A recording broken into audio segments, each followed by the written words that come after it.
ನಮಸ್ಕಾರ ಸ್ನೇಹಿತರೆ, ನಿಮ್ಮೆಲ್ಲರಿಗೂ ಸಂಪೂರ್ಣ ಭಾಗವತ ಪುರಾಣ ಭಾಗ 1ಕ್ಕೆ ಸ್ವಾಗತ.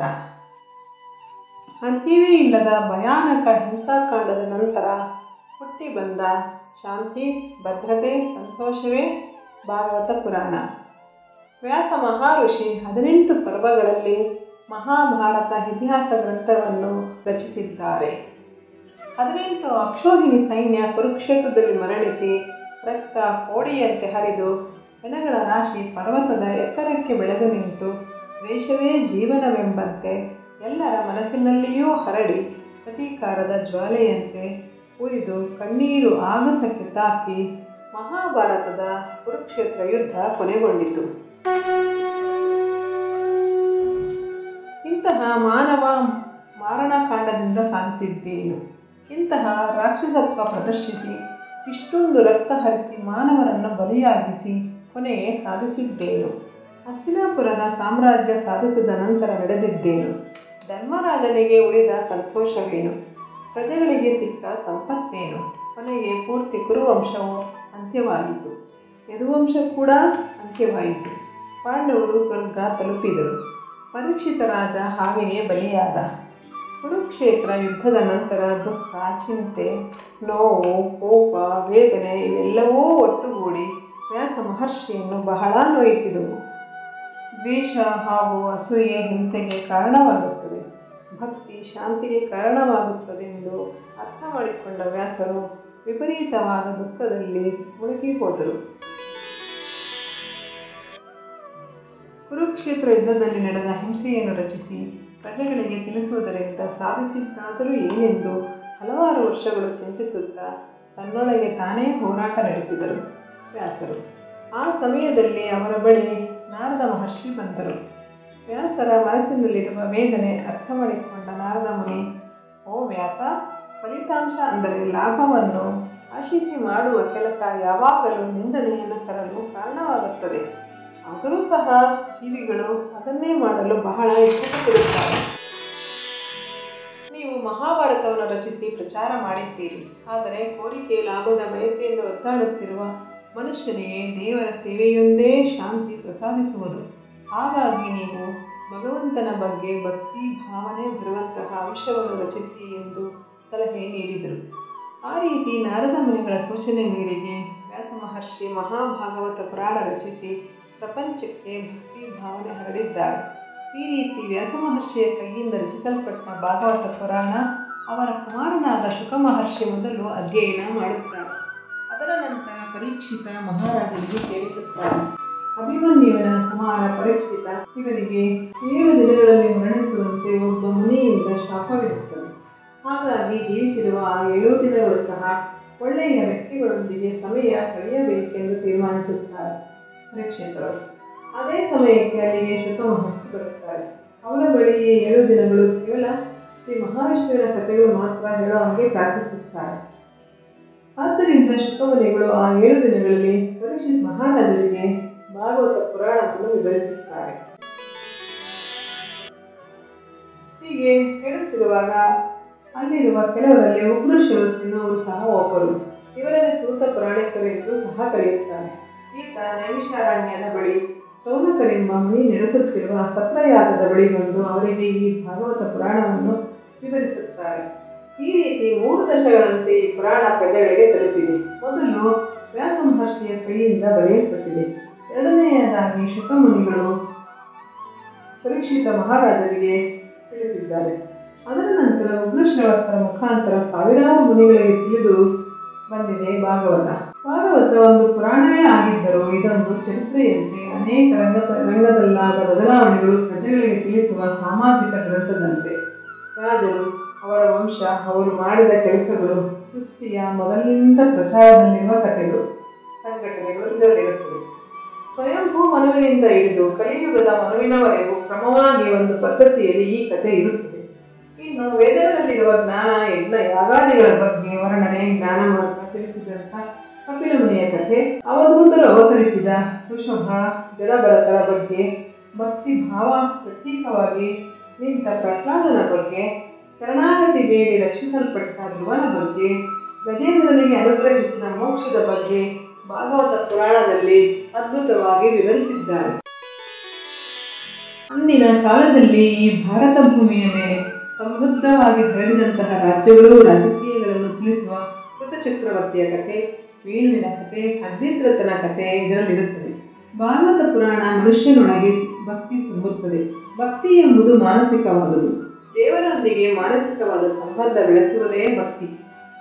ಸುಖ ದುಃಖಗಳು, ಕಷ್ಟ ನಷ್ಟಗಳು ಎಲ್ಲವೂ ಸಮಾನವೆಂಬ ಪದವನ್ನು ಪ್ರಜೆಗಳಲ್ಲಿ ಭಕ್ತಿ ಭಾವನೆ ತುಂಬುವುದರ ಮೂಲಕ ಎಲ್ಲವನ್ನೂ ಎದುರಿಸಿ ಮುಂದಕ್ಕೆ ಸಾಗುವಂತೆ ಮಾಡುತ್ತದೆ ಇದೇ ಭಾಗವತ. ಈ ಪುರಾಣದಲ್ಲಿ ಮಹಾವಿಷ್ಣುವಿನ ಅವತಾರಗಳ ಬಗ್ಗೆ ಇರುತ್ತದೆ.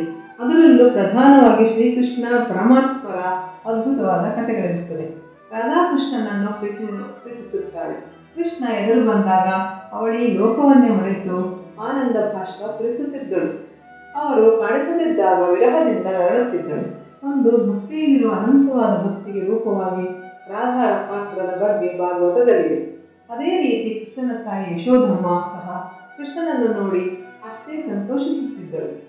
ಈ ಭೂಮಿಯ ಮೇಲೆ ಮನುಷ್ಯನ ಜನನ ಯಾವ ರೀತಿ ನಡೆಯುತ್ತೆಂದು ಲೋಕಕ್ಕೆ ಸಾರಲು ಶಾಸ್ತ್ರವೇತ್ತರು ಅನೇಕ ಪರಿಶೋಧನೆಗಳನ್ನು ಮಾಡಿದ್ದಾರೆ. ಭೂಮಿ ಮುಂಚೆ ಬೆಂಕಿಯ ಉಂಡೆಯಂತಿತ್ತು. ಆದರೆ ಕೋಟ್ಯಾಂತರ ವರ್ಷಗಳ ನಂತರ ತಣ್ಣಗಾಯಿತು. ಅದರ ನಂತರ ನಿರಂತರವಾಗಿ ಭಾರೀ ಮಳೆ ಸುರಿದು ಸಮುದ್ರಗಳು, ನದಿಗಳು ಸೃಷ್ಟಿಯಾದವು. ಆ ನೀರೇ ಜೀವಿಯ ಜನನಕ್ಕೆ ಕಾರಣವಾಯಿತು. ಮೊದಲು ಸೂಕ್ಷ್ಮ ಜೀವಿಗಳು ಉತ್ಪತ್ತಿಯಾಯಿತು. ಅದರ ನಂತರ ಲಕ್ಷಾಂತರ ವರ್ಷಗಳ ಬಳಿಕ ನೀರಿನೊಳಗೆ ಜೀವಿಸುವ ಹಲವಾರು ಜೀವಿಗಳು ಹುಟ್ಟಿದವು. ಅದರ ನಂತರ ಕೊನೆಯಲ್ಲಿ ಮೀನು ಜನಿಸಿತು. ಅದನ್ನು ಸೂಚಿಸುವಂತೆ ಶ್ರೀ ಮಹಾವಿಷ್ಣುವು ತನ್ನ ಮೊದಲ ಅವತಾರವಾಗಿ ಮತ್ಸ್ಯ ಅವತಾರ ಪಡೆದರು. ಅದರ ನಂತರ ನೀರಿನೊಳಗಿದ್ದ ಜೀವಿಗಳು ಭೂಮಿಯ ಮೇಲೆ ಬರಲು ಪ್ರಯತ್ನಿಸಿತು. ಆ ರೀತಿ ಕೆಲವು ಸಾವಿರ ವರ್ಷಗಳು ಪ್ರಯತ್ನಿಸಿದ ನಂತರ ಕೆಲವು ಜೀವಿಗಳಿಂದ ಅದು ಸಾಧ್ಯವಾಯಿತು. ಉದಾಹರಣೆಗೆ ಆಮೆ. ಅದನ್ನು ಸೂಚಿಸುವಂತೆ ಶ್ರೀ ಮಹಾವಿಷ್ಣುವು ತನ್ನ 2ನೇ ಅವತಾರವಾಗಿ ಕೂರ್ಮ ಅವತಾರ ಪಡೆದರು. ಅದರ ನಂತರ ಕಾಲಕ್ರಮೇಣ ನೀರಿನಿಂದ ಹೊರಬಂದ ಕೆಲವು ಪ್ರಾಣಿಗಳು ನೀರಿನೊಳಗೆ ಜೀವಿಸುವುದನ್ನು ನಿಲ್ಲಿಸಿ ಈ ಭೂಮಿಯ ಮೇಲೆಯೇ ವಾಸಿಸಲು ಪ್ರಾರಂಭಿಸಿತು. ಅದರಿಂದ 4 ಕಾಲಗಳ ಆಧಾರದ ಮೇಲೆ ನೆಲದ ಮೇಲೆ ನಡೆಯುವ ಜಂತುಗಳು ಸೃಷ್ಟಿಯಾದವು. ಅದನ್ನು ಸೂಚಿಸುವಂತೆ ವಿಷ್ಣು ತನ್ನ 3ನೇ ಅವತಾರವಾಗಿ ವರಾಹ ಅವತಾರ ಪಡೆದರು.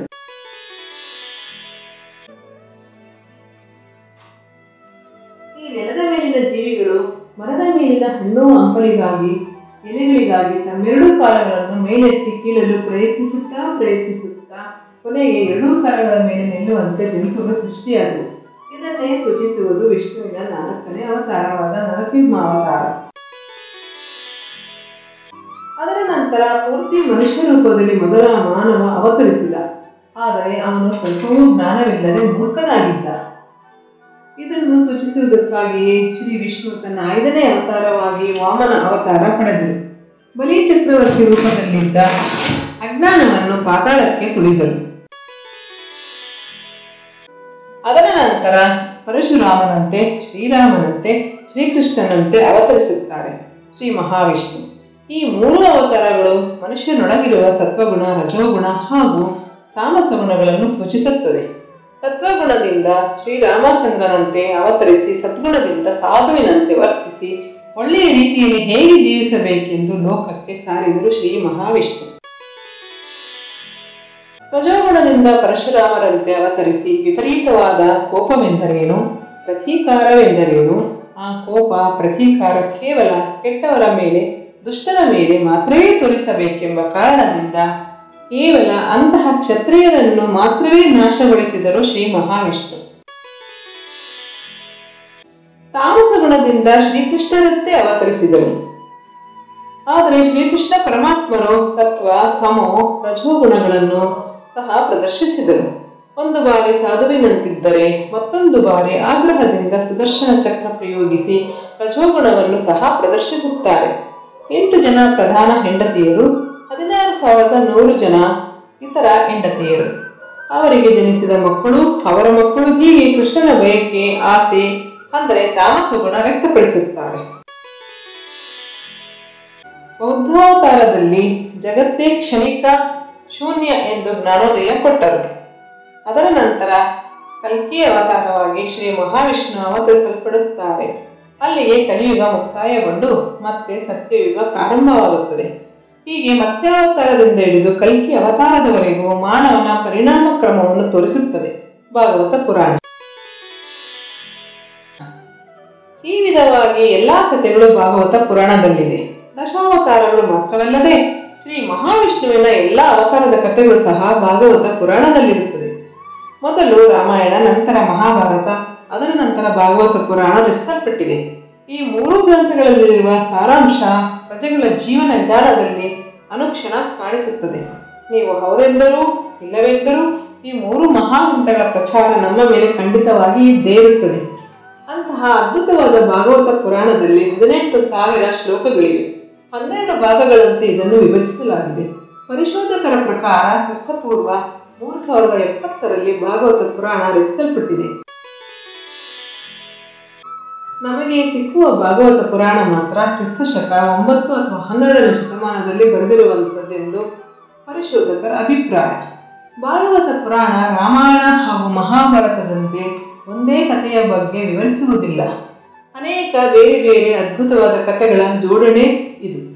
ನಾವು ಚಿಕ್ಕಂದಿನಿಂದಲೂ ಕೇಳದಿರುವ ಅನೇಕ ಕಥೆಗಳು ಇದರಲ್ಲಿವೆ.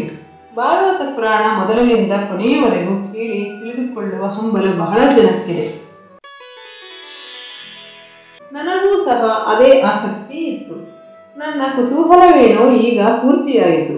ಈಗ ನಿಮ್ಮ ಕುತೂಹಲ, ಆಸಕ್ತಿ ತೀರಿಸುವ ಪ್ರಯತ್ನ ಮಾಡೋಣವೆಂದು ಈ ಭಾಗವತ ಪುರಾಣ ಶುರು ಮಾಡಿದ್ದೇವೆ.